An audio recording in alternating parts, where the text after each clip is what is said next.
CM வந்து இன்னைக்கு CM இருக்கிறார். ம்.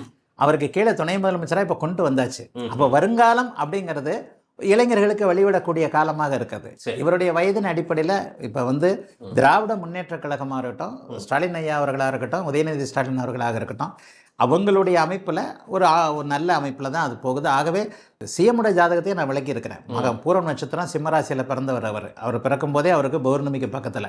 உண்மையில் அந்த ஜோதிடத்தை வந்து ஒளி தத்துவமாக பௌர்ணமி அமைப்புகளில் அந்த சந்திர அதியோகம் ஒளியோடு இருக்க பிறந்தவர்கள் அப்படிங்கிற அமைப்பில் நான் நிறைய விளக்கி இருக்கிறேன். அப்பா வந்து பௌர்ணமிக்கு அடுத்த நாள் பிறந்திருக்கிறார் அப்படின்னு சொன்னால் மகனும் அப்படி தான் பிறந்திருக்கிறார். இங்கெல்லாம் யாரும் 2 பேருமே சிசேரியனில் பிறந்தவங்க கிடையாது, நேச்சுரலாக பிறந்தவங்க தான். கலைஞர் அவர்கள் வளர்த்தெடுத்த அப்படின்னு தான் சொல்ல முடியும். இதை வந்து நீங்கள் ஸ்தாபனம் அப்படி இப்படின்னு எடுத்துக்கிட்டாலும் சரிதான், பரம்பரை அப்படி இப்படின்னு எடுத்துக்கிட்டாலும் சரிதான். உண்மையை பட்டவர்த்தனமாக பேச போனால் சில நிலைகளில் கொள்கையின் அடிப்படையில் இணைந்திருக்கக்கூடிய அமைப்பு ஒரு குடும்பமாகவே அமைந்திருக்குன்னு கூட சொல்லிடலாம். அப்போ தாத்தா ஆரம்பித்தது பேரன் பண்ணுறார் அப்படின்ற விஷயங்கள்லாம் இருக்கு இல்லையா?